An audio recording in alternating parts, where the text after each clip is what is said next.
Good afternoon, everybody. It's the VBH Lunch Break. I'm Steve Cole here with you. Thanks for joining us. Today's special guest on Employment Mondays is LaTonia Mckoy. She's a Pathfinder site manager for the USO of North Carolina. She's going to be joining us today to talk a little bit about the Pathfinder program, how COVID-19 has affected what they're up to, and some general employment tips and things that you can do while you're still at home. While we wait for her to join us, here are a couple things, updates that you can use. This Wednesday is the Uptown Lunch. It's our typical Wednesday, second Wednesday of every month Uptown Lunch, except it's going to be in your house from your couch. So join us there on Wednesday at noon. Miguel Vargas, the director of entertainment for the Carolina Panthers, is going to be our special guest. And it should be a lot of fun. I mean, the guy's title is Director of Entertainment, so it must be entertaining. Check out the link to that on our website. Go to veteransbridgehome.org for more details. Looks like LaTonia is on. I'm going to bring her in, and we'll see what she's up to. She's coming. Guest Hotline, sponsored by nobody, but if you want to sponsor the VBH Lunch Break Hotline, you can. Hey, how are you, LaTonia? Good to see you.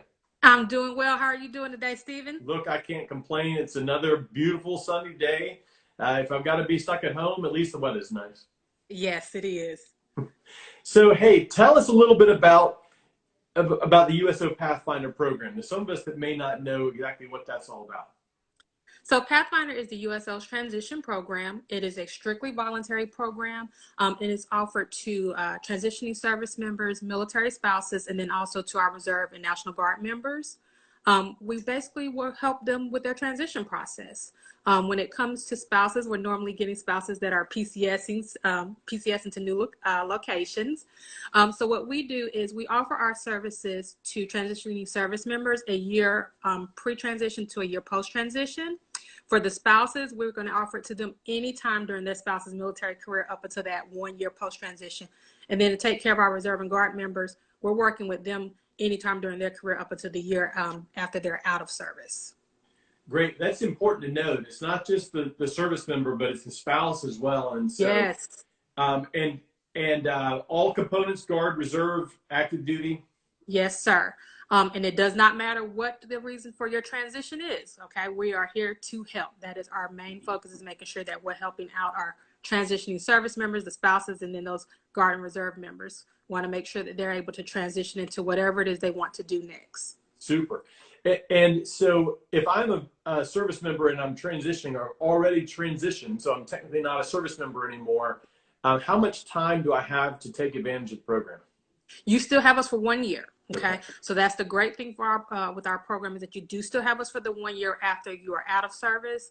And then if you are kind of outside of the window of using our program, we do have other programs that we'll connect them with. One is what I like to call our sister program, which is NC Serves.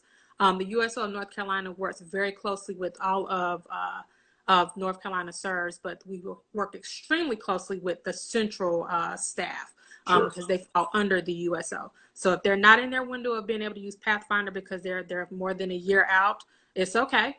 We'll take care of them, and we'll get them connected to services that can still take care of them. Yeah, great. And where do I have to go to take advantage of the program?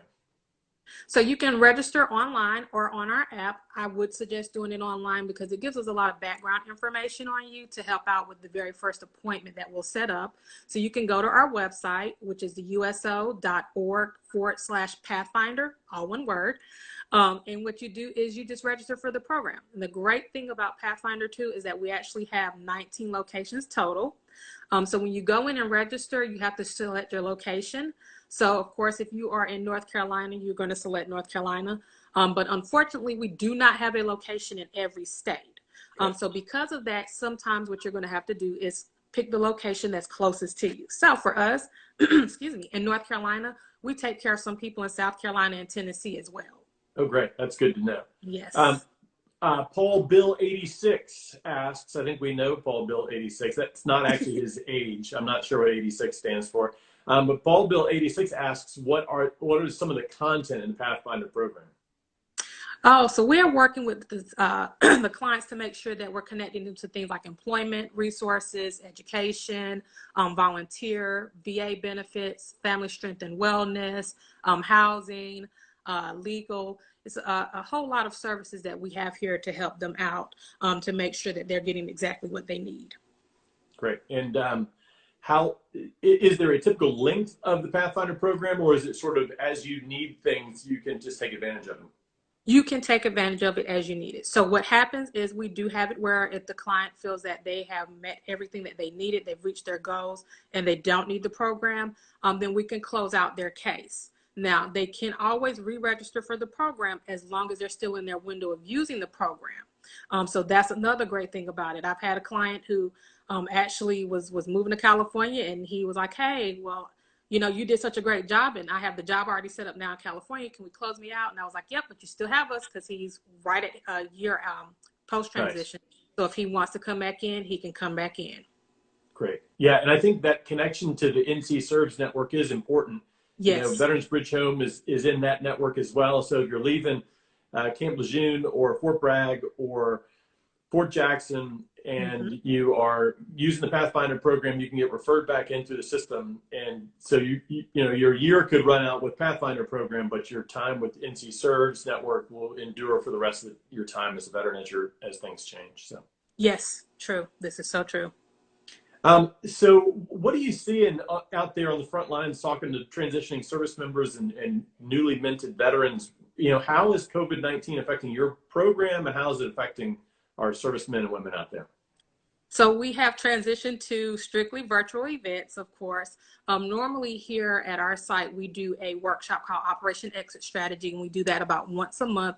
Usually it's the third Wednesday of the month. But what we've done during COVID-19 is that we made our workshop Transition Thursday. Right. And so we're doing that every Thursday. Sometimes we have 2 workshops a week. This week we do. This week we have one on Wednesday and then one on Thursday, just because of the demand for some of these workshops. So we're still connecting our clients to these resources that's beneficial for them. And we try to think outside of the box just a little bit. So for instance, the workshop this week on Wednesday is going to be going into mentorship for the IT field, where we're connecting them with NetApp, where they can actually come in and ask questions to Net. Oh, you froze up, LaTonia. I'll vent Sorry. here while we wait for her to reconnect in. So if you're a transitioning service member, you're back. You're back. All right. I'm sorry. I was saying that the event on Wednesday is with NetApp, and it's going to give our participants the opportunity to ask questions and kind of get a bit of a mentorship in the IT field from them, because it's going to have NetApp representatives that are actually veterans and talent acquisition representatives. Great. So just some of the what things are you seeing from? Yeah. What are you seeing from service members? What's the biggest challenge they're facing right now? What's the biggest thing the Pathfinder program that people take advantage of? Employment. That is number one. That is the biggest thing that we see, employment. We also get a lot of individuals who have questions about their VA benefits as well, especially during this time. But right now, we thought employment was a hot topic before. It's beyond that now. Yeah. Do you think, are the veterans, the service members, transitioning service members, veterans, do they know what they want to do, or is a lot of the program about helping them navigate this pathfind, right, to what they should be doing? You get a combination of the two. So some people come out and they know exactly what they want to do. I want this job, and this is all I want to do. Some people are just focused on things like, I want to get back home. I want to go back to what I know. So they're just focused on moving to a particular area, and they'll figure out a job once they're in that area. So what we're doing is just helping them figure out exactly where do you fall. Okay, do you want that particular job, or do you want to go to a certain area? Are you focused more on just salary? Do you want to go back to school? Do you want to focus on just volunteering? What is it that you need to meet your goals? Yeah. So if I leave Fort Bragg and I'm going to California, is there any kind of handoff that could happen between USO of North Carolina and USO organizations out in other states? There is. So as long as there is a Pathfinder location there, we can connect you directly to them. If it's not one that's directly there, we're going to connect you to the one that would be closest to there. Luckily, we do have a Pathfinder location that is in California, and it's Camp Pendleton. So Okay. what a client would do is just let their scout know, which is 2 individuals who are on my team, that, hey, you know, I'm moving to California and I want to be transferred. And then we start what we call a warm handoff, where we introduce them to the California site and let them know who their scout would be there. Yeah, that's great. That's great. And if we wanted to find out more information, we're running out of time, but if we wanted to find out more information, where should I go and who should I talk to? You can always follow us on USO of N.C. on all of our social media. If you are on LinkedIn, we do have a USO of North Carolina Pathfinder page that is on the LinkedIn site as well, where we post events too. And then also you can always follow me on LinkedIn under LaTonia Mckoy, because I'm always posting information about our program. Perfect. Perfect. Well, hey, that's it for today, everybody. Thanks for joining us on the VBH Lunch Break. Don't forget, tomorrow we're having a noon conversation with Sam Johnson of the Independence Fund. Randy Smith, our community engagement assistant, is going to be leading that conversation. They're going to be talking about an upcoming volunteer event between Veterans Bridge Home, the Independence Fund, and Second Harvest Food Bank. In the meantime, everybody, as always, be safe, be healthy, and be the bridge. Thanks a lot for joining us, LaTonia.